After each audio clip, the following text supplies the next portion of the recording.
Oi, pessoal, como é que estão? Na medida do possível, estão bem? Espero que sim. A gente tem feito uma série de coisas aqui para dar conta da nossa saúde mental nesse momento. Nem todas essas coisas estão sendo suficientes, né? Porque realmente o momento é extremamente tenso, extremamente caótico e é muito complicado se manter firme nesse momento. Mas eu espero que esteja todo mundo minimamente bem, conseguindo lidar com as questões que estão se apresentando. Eu venho gravar esse vídeo aqui, eu relutei um pouquinho em gravar qualquer vídeo nessas últimas semanas, tava processando um pouco as coisas, colaborando de outras formas, né, que eu podia colaborar para ajudar as populações que estão em situação de vulnerabilidade nesse momento. Mas achei que chegou o momento, né, de gravar esse vídeo.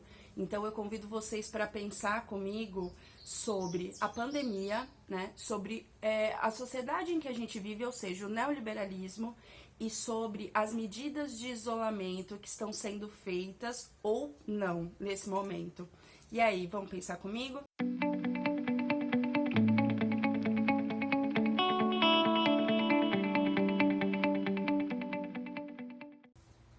Para a gente pensar de que forma o Brasil, né, ou mais especificamente o governo Bolsonaro tem lidado com as questões da pandemia, a gente tem que pensar, né, em que sistema a gente está situado. A gente não pode ficar numa esfera individualista e acreditar que o Bolsonaro faz isso porque ele é louco, que o Bolsonaro faz isso porque ele é um psicopata, né? A gente não pode ficar nessa onda de só apontar ações individualistas. E sim a gente entender, porque assim, se o Bolsonaro tá no poder até então, pelo menos ele tá no poder, né? A gente espera que logo ele caia. É porque ele tem toda uma base, ele tem todo um sustentáculo que de uma forma ou de outra dá legitimidade para as ações que ele coloca em prática. Então, para a gente entender de que forma as medidas que vêm sendo tomadas estão respaldadas pelo sistema que a gente vive, a gente precisa entender minimamente o sistema que a gente vive. E a proposta desse vídeo não é, né, dar nenhuma aula de história sobre os modos de produção e mais especificamente sobre o modo de produção capitalista. A gente até pode fazer isso em outro momento, que eu acho muito importante a gente entender o desenvolvimento da história nos mais variados momentos, né? Como que ela se desenrola a partir dos sujeitos históricos e não como um dado natural e de repente a gente vivia num sistema e aí em um outro dia a gente acorda e já tá vivendo em outro, né? É muito importante essa contextualização, né, do desenvolvimento histórico. Mas essa não é a proposta de hoje. A proposta de hoje é que a gente pense mais especificamente no sistema político, econômico, social que a gente vive, mais especificamente a partir da década de 70. Mas aqui no Brasil eu vou falar basicamente a partir da década de 90, porque o vídeo de hoje é especificamente sobre a pandemia no Brasil. Então, a partir da década de 90, sendo inspirados, né, recebendo sopros de uma onda mundial, o Brasil passa a colocar em prática aquilo que a gente chama de neoliberalismo, né, que é um sistema político, econômico e social, como eu havia dito. Na verdade, é uma nova faceta do capitalismo. A gente já vivia no capitalismo, e aí o capitalismo, para ele sobreviver, ele sempre passa por diversas crises e tem que dar conta dessas crises. O neoliberalismo vem como proposta, né? Eu tenho costume de fazer sempre aspas, mas como proposta de lidar com a crise do capital que se instaurou principalmente pós Segunda Guerra Mundial, né? Que tinha muito a ver com o estado de bem-estar social, ou então do keynesianismo, que era onde o Estado se responsabilizava pelas questões sociais e econômicas, né? Então, foi nesse momento que a gente teve o estado de bem-estar social, por exemplo, que surgiu principalmente depois da crise de 29, onde o Estado fornecia apoio à população, regulamentou leis trabalhistas, né? Ficava responsável pela disseminação minimamente, né, da distribuição da economia para com essa população. E aí eu digo minimamente porque era o capitalismo, né? Tinha um Estado tomando conta, por exemplo, da saúde, da educação, das questões trabalhistas, mas era um Estado que regulamentava. Não quer dizer que esse Estado distribuía tudo que era produzido, tudo que era acumulado pelo capital para as populações mais pobres. Mas o Estado estava à frente, o Estado era responsável por essas questões. Com a crise que a gente tem a partir da Segunda Guerra Mundial, né, os países extremamente arrasados economicamente e politicamente, há uma escola aí de pensadores que acreditam, então, que a gente tem que pensar uma nova forma de fazer o capitalismo. E essa nova forma, basicamente, era tirar o Estado do centro, era tirar o Estado dessa responsabilidade para com as questões sociais e econômicas e deixar que o mercado regulasse essas questões, né? Então, aí a gente vê a questão da livre concorrência, a gente vê o início das privatizações aqui no Brasil. Então, se não é mais o Estado que tem que dar conta dessas questões, não tem que ter mais empresas estatais, então vamos privatizar as nossas empresas estatais, privatizar principalmente vendendo essas empresas para os países ricos, né, como Estados Unidos, entre outros países da Europa. E vamos deixar então o Estado à margem da distribuição e da produção da economia brasileira, né? Isso se estende a termos mundiais, mas aqui eu estou fazendo um recorte no Brasil.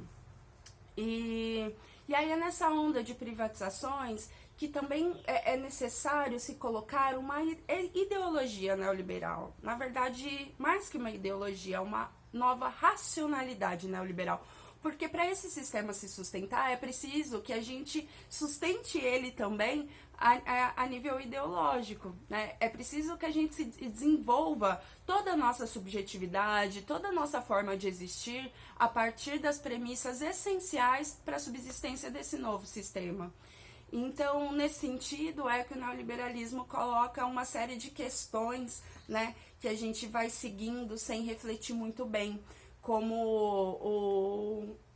o Laval e um outro autor que eu não me lembro o nome agora, que vão estudar essa nova racionalidade do neoliberalismo, eles vão, né, falar sobre um sujeito empresa, que o neoliberalismo ele inaugura o sujeito empresa, que é um sujeito que está sempre a postos para competição, ele está sempre a postos para competir com ele mesmo, para sua máxima produtividade, então num ritmo de máquina mesmo, e também competir com os outros, né?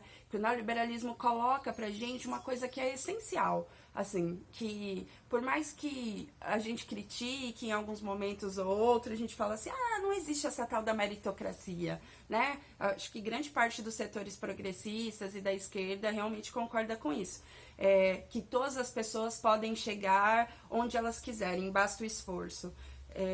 Tipo, num primeiro momento, fala assim, não existe, existem pessoas pobres que não saem do mesmo ponto de largada e tal, né? As pessoas mais progressistas acabam partindo dessa premissa. Mas quando a gente vai investigar um pouco mais a nossa subjetividade, a gente vê que, na verdade, por mais que a gente já tenha pulado essa fase de acreditar na meritocracia, a gente acaba funcionando um pouco a partir dessa lógica, né? Às vezes a gente ignora as nossas condições materiais, a gente ignora o nosso histórico, o meio em que a gente vive, e aí passamos a nos culpabilizar por não ter atingido alguns graus, algumas condições econômicas que outras pessoas conseguiram. Então, esse senso de que nós somos responsáveis pelo nosso próprio sucesso, assim como nós somos responsáveis pelo nosso fracasso, ele vem muito com o neoliberalismo, né? Que eu não preciso de um interventor externo. O Foucault vai falar muito da passagem da sociedade disciplinar para a sociedade de controle, né? Vai falar que antes, nas sociedades outroras, a gente precisava de uma intervenção externa para estar disciplinado. E com o advento do neoliberalismo, a gente não precisa, né, desse interventor externo. Nós somos os nossos próprios interventores.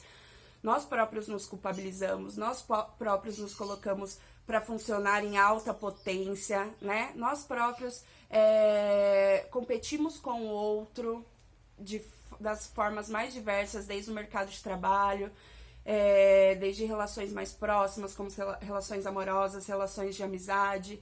Então, que nós somos os nossos próprios disciplinadores. E para chegar nesse nível, né, a sociedade precisou trabalhar com muito afinco. O neoliberalismo precisou trabalhar com muito afinco para que para que o próprio neoliberalismo fizesse parte da nossa subjetividade. E ele faz, né? Ele faz ao ponto da gente ter relações, como eu disse, extremamente superficiais e buscar nas relações apenas aquilo que eu acredito que o outro vai me complementar nesse processo de busca constante para uma evolução material.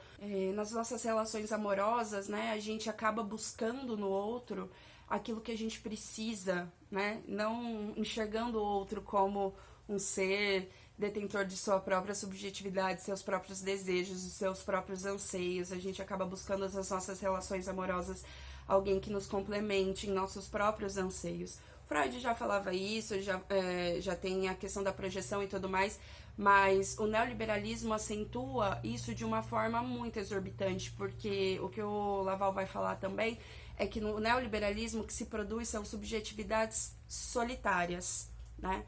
A gente até pode estar em constante relação, a gente pode estar conectado o tempo todo com o advento da globalização, que sem globalização não há neoliberalismo, e sem neoliberalismo também não há globalização. A gente tem a falsa sensação de estarmos conectados, estarmos em relação o tempo todo, mas essas relações acabam sendo extremamente superficiais, porque se eu sou um sujeito empresa, isso só eu que me importa, só sou eu que importa, né? A própria Margaret Thatcher, quando do advento do neoliberalismo lá na Inglaterra, ela falava que não existia sociedade, o que existem são vários indivíduos convivendo, né? Então, é a partir dessa lógica que só existem vários indivíduos convivendo e eu sou um indivíduo responsável pelo meu sucesso e pelo meu fracasso, de que forma eu vou me doar nas minhas relações, né? De que forma eu vou enxergar a subjetividade do outro quando, na verdade, o outro pouco me importa, o outro só me importa quando eu preciso desse outro para alcançar os meus objetivos. Acho que faltou falar uma coisa de extrema importância, né, pra gente continuar essa linha de raciocínio. Por que eu tô aqui falando que as nossas subjetividades, né, as subjetividades dos sujeitos contemporâneos, elas se dão a partir do neoliberalismo? É porque o neoliberalismo é mais forte do que outras expressões do capitalismo no decorrer da história? Não tô medindo, não tô fazendo essa linha de força, mas porque eu parto da premissa, assim como vários outros teóricos, né, e aqui mais especificamente do materialismo histórico dialético, de que nós somos seres formados, né, integralmente, assim, tanto a nossa subjetividade como as nossas expressões na sociedade, a forma de pensar, a forma de agir, a forma de se comportar, a forma como eu exerço o meu trabalho e por aí vai, a partir da sociedade em que eu vivo. Eu me formo a partir da sociedade em que eu estou inserido. Eu não sou um ser, um sujeito desconexo, né? Eu não tenho uma personalidade aqui que eu nasci com ela por questões biológicas, apesar de ter um peso biológico na nossa forma de existir, mas eu sou muito mais fruto do meu meio do que fruto da minha biologia, né? Somos seres sociais e nos constituímos socialmente. Então, por isso que eu tô falando da nossa formação, né? A formação da nossa subjetividade a partir do neoliberalismo. E aí uma outra questão de extrema relevância, né? Pra gente pensar de que forma que a gente está lidando com todo esse caos da pandemia e de que forma a gente tem contribuído ou não para que esse caos perpetue, é pensar que dentro do neoliberalismo, desse sujeito máquina, desse sujeito empresarial, há uma cobrança constante para nossa autoprodutividade. Então eu tenho que produzir o tempo todo para ser considerado um sujeito de valor na sociedade. O meu valor está no meu alto grau de produção. Essa autoprodutividade, né, ou essa busca pela essa autoprodutividade na sociedade pré-pandemia, que eu acho que a gente já pode fazer esse recorte, ela se dá das mais diversas maneiras, desde uma autoprodutividade no mercado de trabalho. Então, eu tenho que trabalhar bastante, né? Se um emprego não dá conta para eu atingir aquelas metas do que as metas necessárias para ser um sujeito feliz que a sociedade coloca, que é ter uma casa, ter um carro, fazer 1 ou 2 viagens por ano, dar conta de fazer minhas pós-graduações e tudo mais, eu arrumo um outro trabalho, né? Se eu tô num trabalho minimamente bom, há aquela necessidade constante colocada pra gente, que a gente também se coloca, de estar sempre se reciclando. Então eu tenho sempre que me reciclar para dar conta de permanecer no mercado de trabalho. Não que se reciclar não seja importante, né? Mas de que forma a gente coloca isso como uma meta de vida, né, de conhecimento, de expansão da nossa intelectualidade, ou é porque a sociedade nos coloca que a gente precisa fazer isso para poder permanecer no mercado de trabalho? E também essa autoprodutividade vai para a esfera, assim, gritante da subjetividade, quando eu tenho que trabalhar constantemente para ter um corpo padrão, porque esse corpo padrão também é sinônimo de felicidade. Então não importa se eu trabalho 40 horas semanais, eu tenho que chegar à noite em casa, eu tenho que dar conta do filho, eu tenho que dar conta da casa, mas eu também tenho que dar conta do meu corpo. Então eu tenho que ir para academia, as academias 24 horas agora são bem o espírito, né, desse neoliberalismo. Você só não tem um corpo bom se você não quer, você pode malhar da 1 da manhã às 3 da manhã. Por que você... Né? Dormir para quê? Um indivíduo, um sujeito empresarial, como o Laval e o Dardot, lembrei o nome do segundo autor, falam, ele não para nunca, né? Dormir, descansar, o repouso do corpo, o silêncio do corpo e da mente, não é para o sujeito neoliberal, para o sujeito empresa. O sujeito empresa, ele está produzindo num ritmo máquina constante, né? E essas formas, né, de existir, que é mais uma forma de existir, eu vejo de maneira muito homogênea. Na verdade, eu vejo aquelas pessoas que tentam se distanciar dessa forma de existir, e as pessoas que existem dessa forma, em maior ou menor grau, ela vai produzindo sofrimento psicológico, né? Já um tema que eu já falei em vários momentos, já falei em live, já falei em outros vídeos, o quanto os nossos sofrimentos psicológicos são oriundos da produção da nossa subjetividade dentro do neoliberalismo. Porque a gente precisa de quietude, a gente precisa de solidão, a gente precisa de solitude, que é um tema para outro vídeo, a diferença de solidão e solitude. A gente precisa ter o nosso ócio produtivo, a gente precisa não fazer nada em alguns momentos.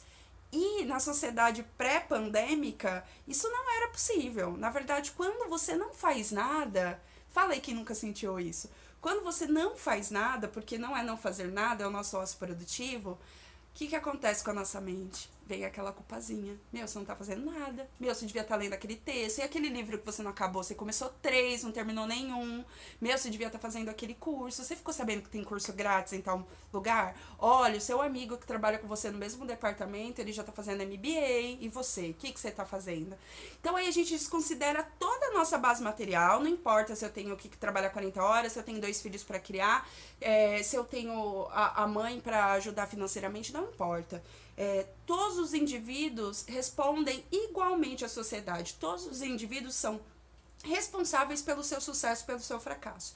Se eu estou aqui assistindo a Casa de Papel, eu estou aqui me impedindo de obter esse sucesso. E se eu estou assistindo conscientemente de que eu estou me impedindo desse sucesso, de construir passos para esse sucesso, aí vem a culpa.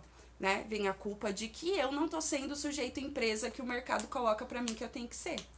Aí depois, no momento de pandemia, então esse momento pós-pandemia, em que nos colocam 2 únicas opções, né? Ou você fica em casa, mas você vai perder seu emprego, você corre risco de perder seu emprego e muito provavelmente você vai perder seu emprego, ou então você vai ter sua carga horária reduzida, mas seu salário reduzido também. Ou você vai para o mercado de trabalho. Cadê o seu valor? Você vai reivindicar ficar dentro de casa? O sujeito máquina, o sujeito empresarial que não para de produzir vai querer ficar dentro de casa? Por uma pandemia? Por uma gripezinha? Meu, você tem 2 opções, classe trabalhadora. Ou você trabalha e ganha seu dinheiro, ou você fica em casa e não ganha o seu dinheiro, né? Isso não é colocado pra gente, assim, de forma direta, a não ser pelo nosso querido presidente, né? Que vai lá e escancara mesmo. Mas é dessa forma que fica, pelas medidas que estão sendo tomadas agora. A gente está vendo paulatinamente as medidas de redução dos direitos trabalhistas, né? Então você pode ter rescisão do acordo por alguns meses, para que você não seja demitido. Olha como o patrão está sendo bonzinho, ele vai rescindir o seu acordo e depois você pode voltar para o trabalho, aí você tem uma promessa de não ser demitido por alguns meses, mas assim, com essa rescisão do contrato, o seu salário também vai ser diminuído. Nossa, mas se você tá em casa e aí você não vai ter como pagar aluguel, você não vai ter como pagar a escola do seu filho, ou você não vai ter como pagar o transporte do tio que levava o seu filho, ou se você não vai ter como fazer a compra no mercado naquele mês, tá tudo bem, porque assim, a gente tá num momento de pandemia, não tem muito o que fazer. Você também não quer trabalhar, né? Olha só, a galera fez uma carreata ali, uma carreata, os trabalhadores, os empresários reivindicando a abertura do comércio, e você ficou fazendo o quê? Ficou com medo de uma gripezinha? Mais ou menos isso que nos colocam, né? E isso, mesmo que a gente diretamente rejeite, conscientemente rejeite, isso vai entrando mais uma vez naquela subjetividade que já está formada dentro da racionalidade neoliberal e vai gerando angústia, vai gerando ansiedade, vai gerando medo, e isso pode culminar em sofrimentos psicológicos muito mais avassaladores. Mas na verdade eu coloquei aqui essa série de reflexões, talvez ficou um pouquinho solta nesse vídeo, mas é pra gente chegar, que eu acho que é nesse ponto mais crucial, né? Que é o momento em que a gente vive hoje, assim. A partir dessa última semana, a gente vê uma porcentagem grande de pessoas que antes estavam em quarentena, deixando de estar em quarentena, deixando de estar em isolamento social. E aí eu me fiz várias perguntas do porquê isso está acontecendo, né? Claro que no primeiro momento a resposta mais óbvia e que realmente deve ser a de maior proporção mesmo, é que tá havendo uma pressão por parte dos empregadores para que essas pessoas voltem aos postos de trabalho. Isso as pessoas, né, que estão em regime de CLT. As outras pessoas praticamente não puderam parar, as pessoas que estão no trabalho informal, né, o Uber, camelô, etc. Enfim, por mais que as pessoas tiveram por um tempo seus estabelecimentos proibidos de abrir, elas davam uma forma de continuar vendendo porque era assim que elas iam continuar sobrevivendo. A gente teve aí uma medida emergencial, né? A gente teve a liberação de R$ 600 por família, por pessoa, e no caso de mães que são chefes de família é um valor de R$ 1.200, mas a gente sabe que esse valor é muito pouco e a gente não sabe se esse valor continuará sendo estendido para essa população pós-pandemia, porque é aí que a crise vai se acentuar de fato. Mas o que de fato a gente vê a partir dessa semana aqui no estado de São Paulo, mais da metade da população, né, pelos dados que a gente tem recente, não estão em quarentena e estão entendendo que essa quarentena ela vai prejudicar a economia e que não é válido a gente se resguardar a nossa saúde em prol de um colapso sistêmico imenso que vai vir pós-pandemia. Que vai vir um colapso sistêmico pós-pandemia, a gente não tem dúvida, mas não somos nós, nesse momento, que temos que arcar com as nossas vidas e muito menos depois, né? A gente tem visto em outros países como outros governos neoliberais, inclusive, têm dado conta nesse momento minimamente de responder às demandas, né, sociais da pandemia, tem dado auxílios, tem dado uma atenção maior à saúde, né, tem comprado mais equipamentos e tudo mais, e a gente vê que o Brasil está andando na contramão disso, não só em dar pouco atenção à nossa saúde, a gente tem vários médicos, vários trabalhadores da saúde trabalhando assim com EPIs precários, né, os equipamentos de segurança individual.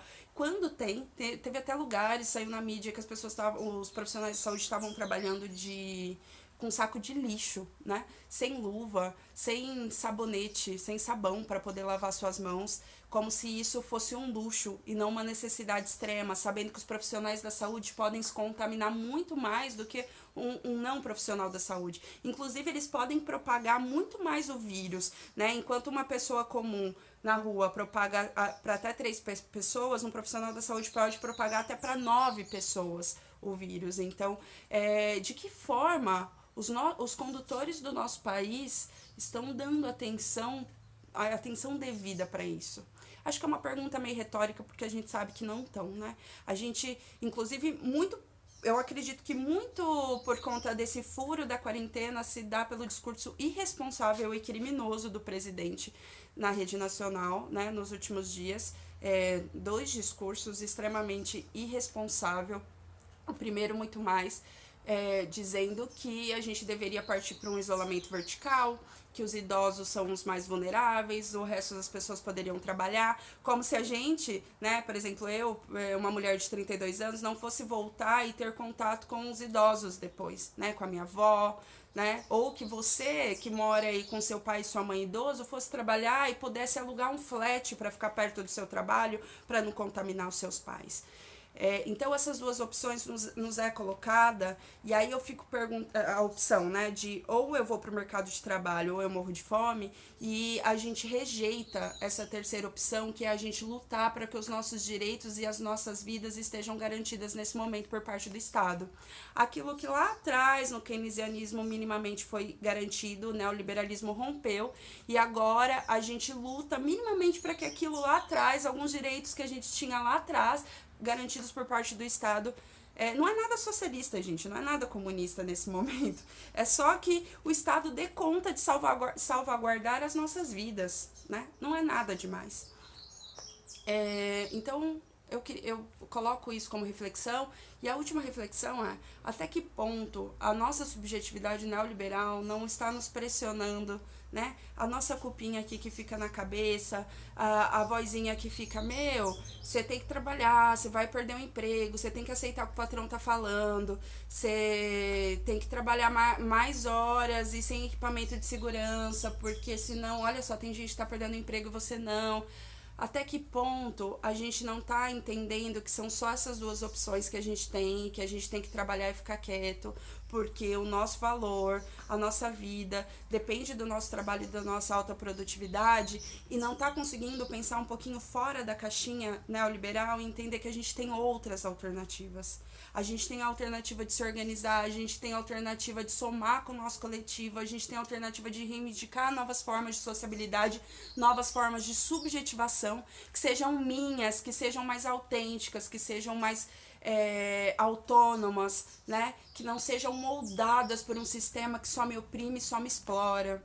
Um sistema que garante liberdade para uma parcela pequena da população, enquanto a outra parcela tem que ser oprimida para garantir a liberdade dessa pequena parcela. Então ficam essas reflexões aí, finalizando dizendo que o caos está instaurado, só que o caos pode piorar muito, muito, se a população não se conscientizar de que é sério o que a gente está vivendo. Tem pessoas morrendo, está crescendo exponencialmente, né? Não tá reduzindo, como a Rede Record colocou nas mídias e uma galera começou a reproduzir. Gente, verifique as fontes, por favor. Não tá reduzindo. E as pessoas que serão mais afetadas, para além dos idosos, para além das pessoas que têm comorbidades, são as pessoas pertencentes à classe trabalhadora. São as pessoas pertencentes à classe trabalhadora pela ausência de leitos, pela maioria dos leitos de UTI estarem nas mãos de hospitais privados, e esses hospitais privados não vão atender você que depende do SUS, né? É a classe trabalhadora porque é a classe trabalhadora que está voltando a trabalhar por pressão desse governo criminoso. É isso, gente. Um abraço e até o próximo vídeo.